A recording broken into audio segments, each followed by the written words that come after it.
The Dravidian model that one keeps hearing. Is it really a Dravidian model? How is it different from a Tamilian model? No. How is it different from a South Indian model? I'm not here. I'm not the spokesman of the DMK to explain their nomenclature and their definitions. You're an ally. Okay, let's go with what Gurumurthy had said. Mr. Gurumurthy had said. It's the Dravidian model under the DMK is Karunanidhi family plus anti-Brahmanism. No. There is no this for victimhood of the Brahmins must stop. It must stop. I'm telling you. Let's talk. Where is the violence against the Brahmins? Brahmins are the most privileged people in this country, and they are very privileged in Tamil Nadu too. They are the biggest. They are big industrialists. They are lawyers. They are doctors. They are actors. They are in every profession. Where is the discrimination? And this for Brahmin victimhood must stop. Nothing. There has been no genocide against the Brahmins. There is no violence against the Brahmins.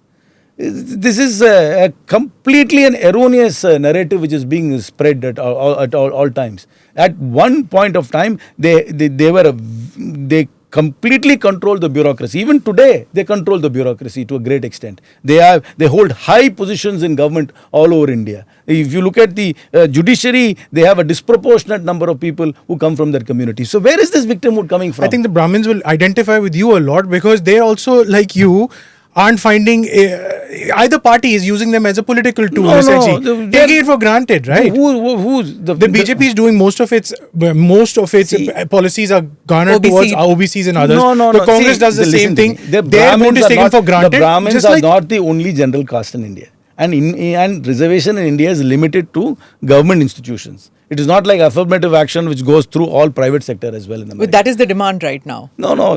Whether it comes, when it comes, we'll see that. At the moment, it's not there.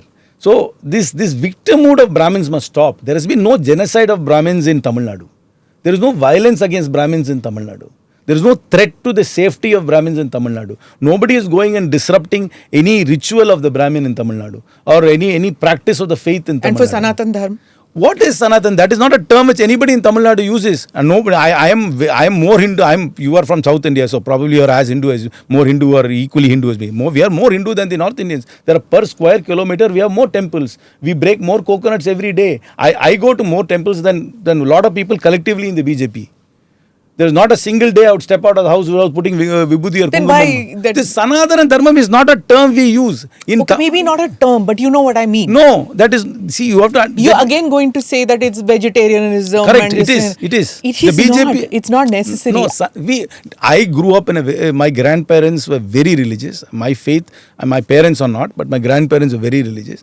My grandmother didn't take me to the puja room and say, come, let's practice Sanatana Dharma. You putting vibhuti on your forehead, that itself is Sanatana, no? This is not, so this whole thing became a controversy because Udayanidhi Stalin said something against this term, but it is he not didn't against... say something against it, he started proper wiping it out. This is not, that is the reason why it got extrapolated into something In Tamil Nadu, that term means caste hierarchy. That is how we use it. So your definition of Sanatan is different from North Indian definition. Correct. In our popular parlance, it means caste hierarchy. He was only talking about caste hierarchy. I know that. Nobody talks about the practice of the Hindu faith. Tamils go to... There is no prohibition on the practice of the faith in Tamil Nadu. Absolutely none. Nobody can say, be it from any community, any socio-economic group, to say, my practice of the faith is fettered in Tamil Nadu. It is not. It is completely free.